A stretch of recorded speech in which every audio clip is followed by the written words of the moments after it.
Nakaalis na si Mahal. So, officially, tayo ay solo living uli.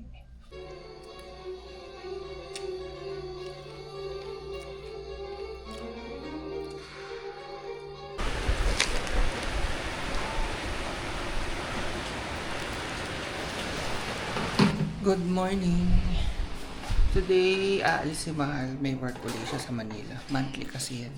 Pero actually, this November, 2 beses siyang babalik. So, itong first week tsaka yung last week ng November.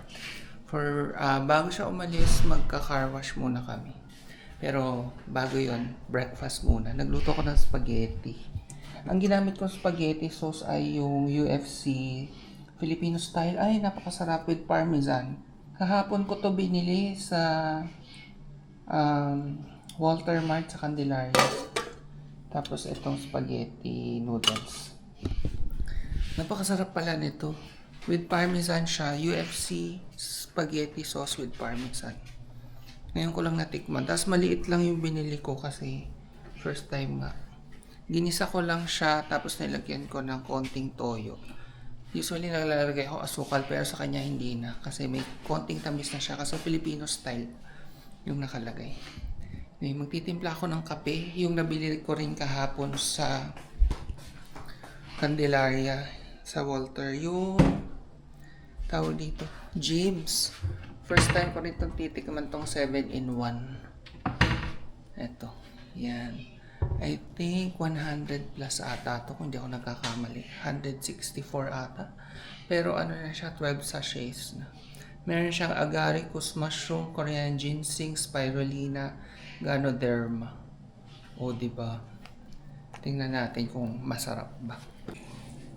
Spaghetti for breakfast. Ito na yung ating Jim's Coffee. Konting tubig lang daw, 150 ml. Kasi maliit lang yung sachet. Tikman natin kung kamusta ang Jim's.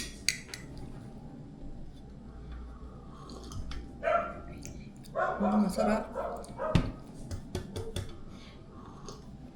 Familiar ba kayo sa DXN? Yung Ganoderma na coffee. Medyo similar din. Hindi ko masyadong malasahan yung Korean ginseng. Pero meron daw. Ngayon, itong ating spaghetti. Pag kulang sa sauce, meron pa rin. Liit ng plato kong nakuha. Pa-cute kunyari. Hirap tuloy haluin. Ito ang parmesan, meron din. Yeah.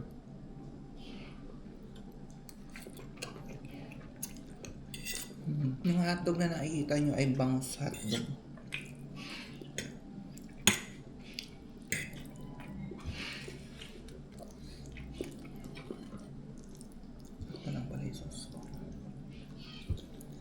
Nilagyan ko rin ng konting hipon.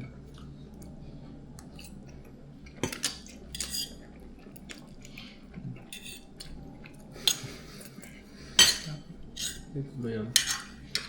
Gusto niya makita si Rudolph.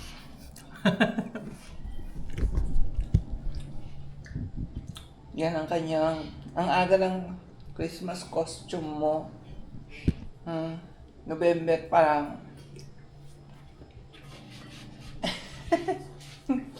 Ang cute mo pag tumitingin na dito. Piti.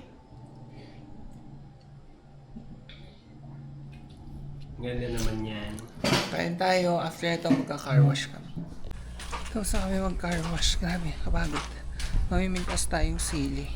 Baka gumawa akong chili garlic mamaya o bukas. Depende sa availability. Mag-work pa ako. Galsimal. Namin na ang buong ating sili. Pakita ko sa inyo. Nalilig si baby. Kaligay. Ayan sayang. Ano na to masisira na. So gawin natin chili garlic.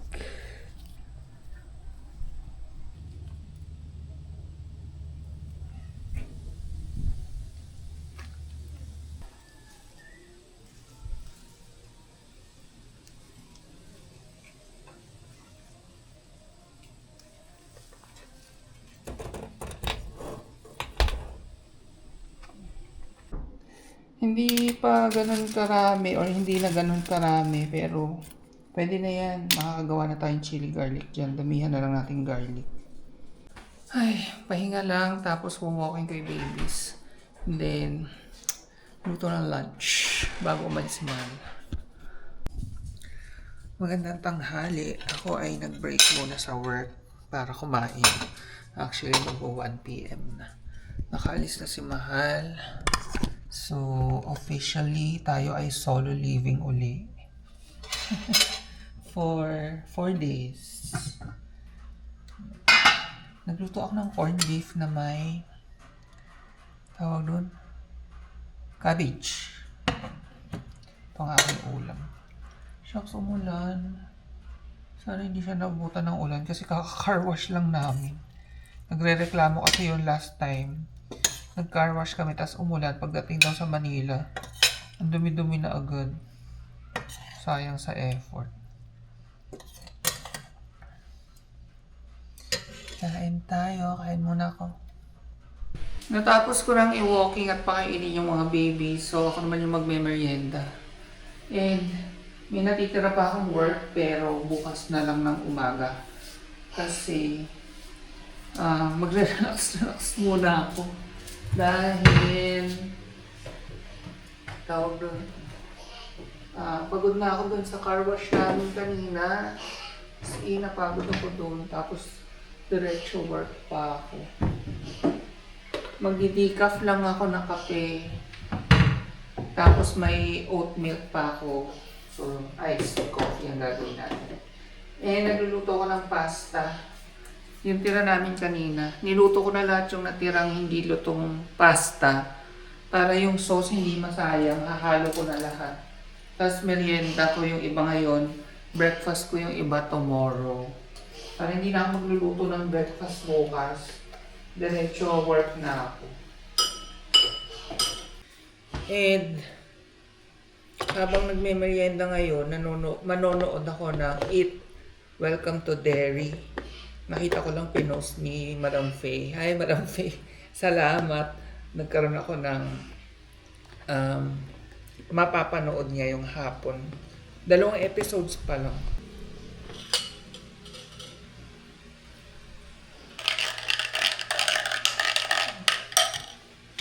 Tapos lalagyan ko ito na condensed milk.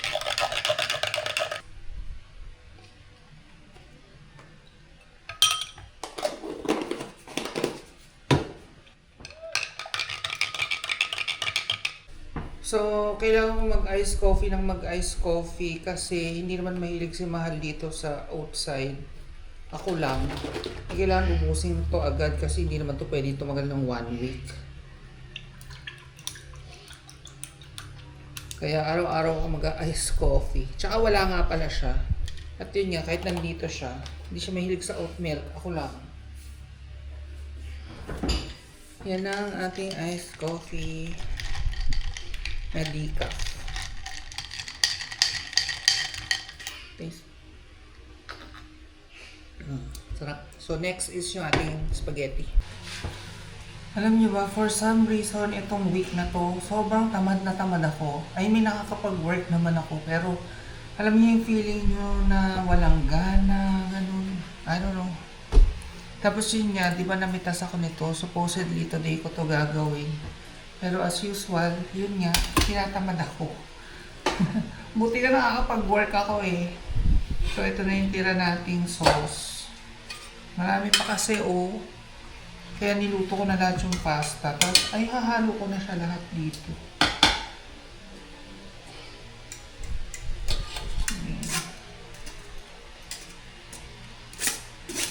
Ang sarap talaga nitong UFC Filipino style spaghetti with parmesan cheese. Try nyo din. If ever na meron sa Shopee or sa Lazada, lagay ko na lang yung link dito. Pwede naman kasi kayong umorder din online eh. Lalo na kung ayaw nyo nang matraffic sa labas. Pa-deliver na lang kayo. Parang ganun. Yun nga lang, hindi nyo makakain agad. Ayan, sakto lang Sakto lang yung sauce ko sa 400 grams. Parang 500 grams ata yun, not sure. Tapos yung pasta ko ay 400 grams. Kasama yung nakain namin kaninang umaga. Oo. Sakto siya, hindi siya maputla or anything.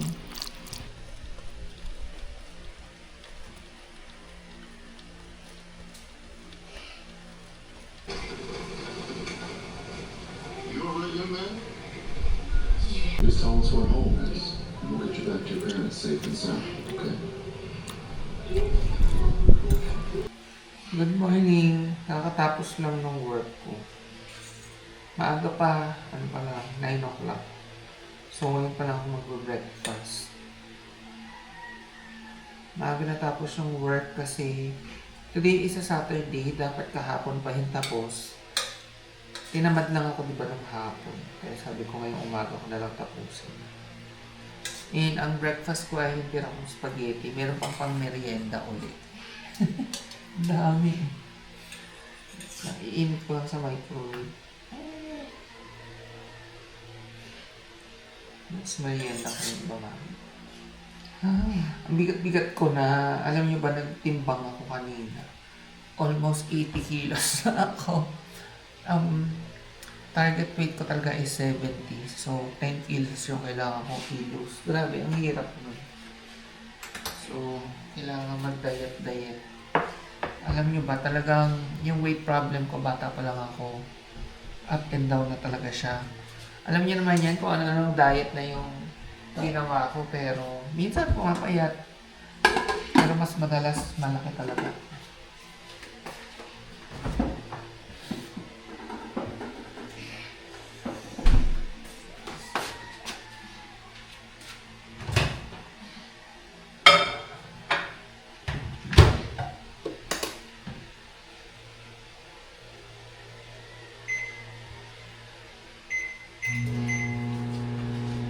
Magtitimpla ako ng hot coffee, yung ating Jim's fave.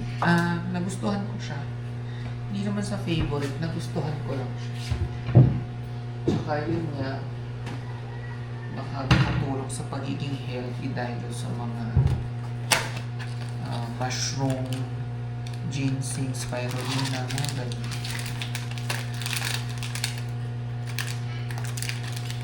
After ko mag-breakfast at manood-nood ng konti, mag-i-edit naman ako ng videos. Supposedly nga ngayong umaga may upload ako eh. Ngayong gabi na lang.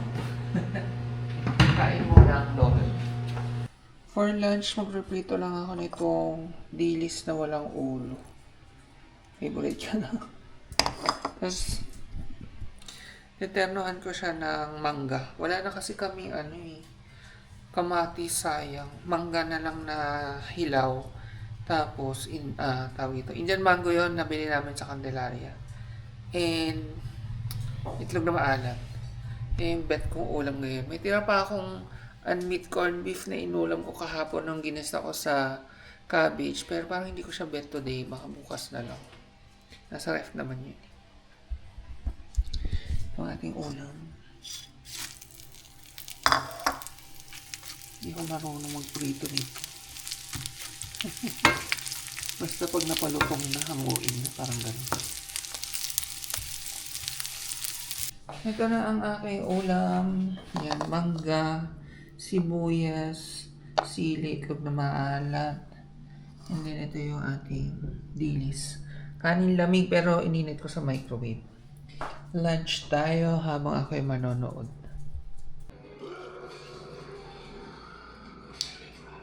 Lagyan ko tong konting suka. Your family has a reputation as well. Steve was a part of that. I was selling that. Some blame Jack away from the illness.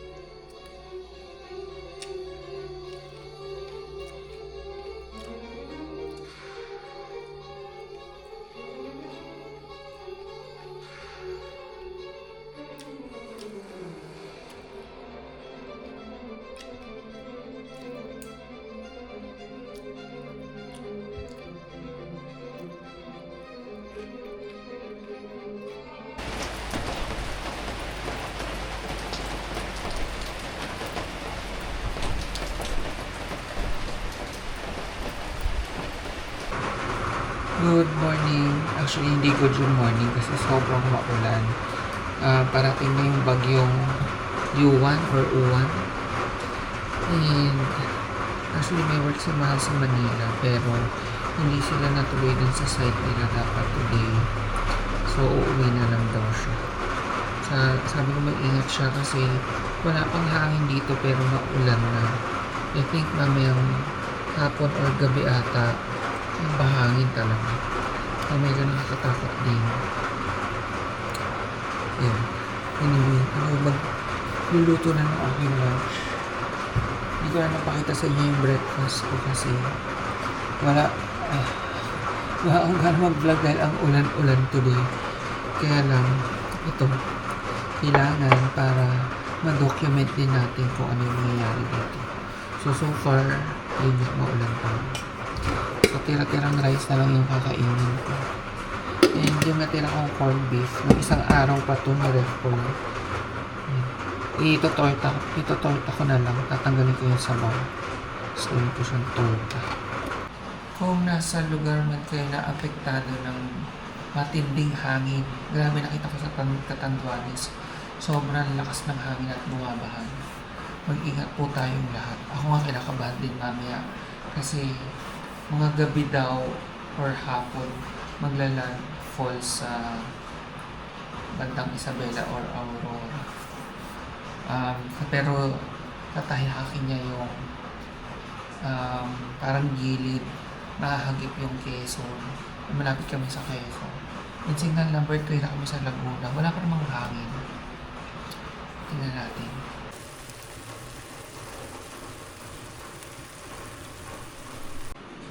Nagprito na rin ako ng dried pusit. Ayan. Inainit ko sa microwave yung kanin. Ngayon, umuusok pa. Kain tayo. Nanonood pa rin ako.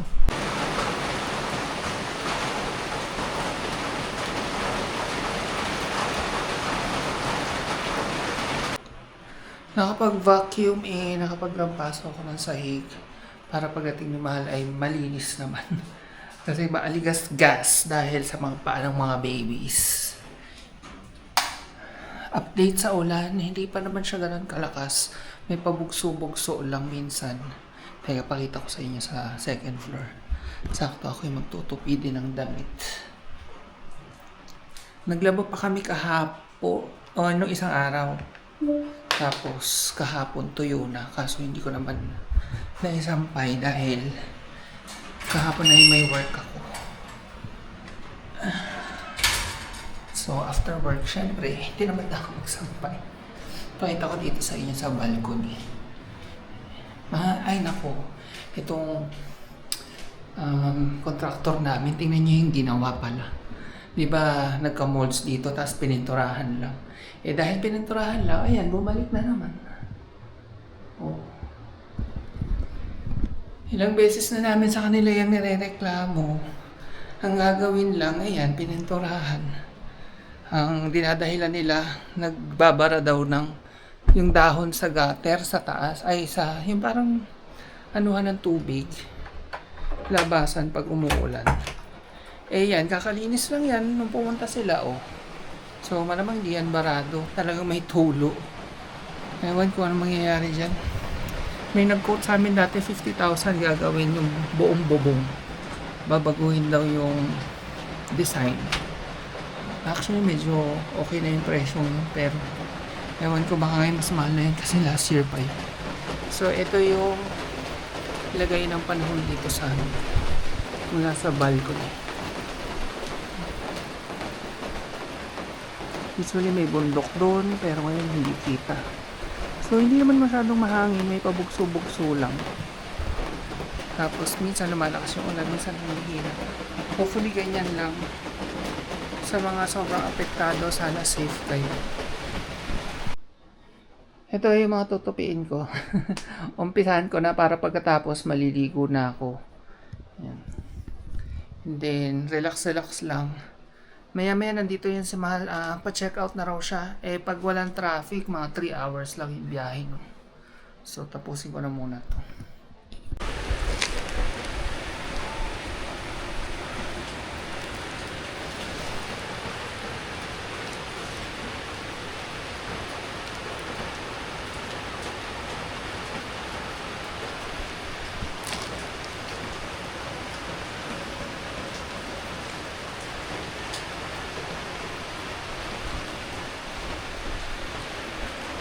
Pretty. Pretty. Pretty. Ang ganda naman yan.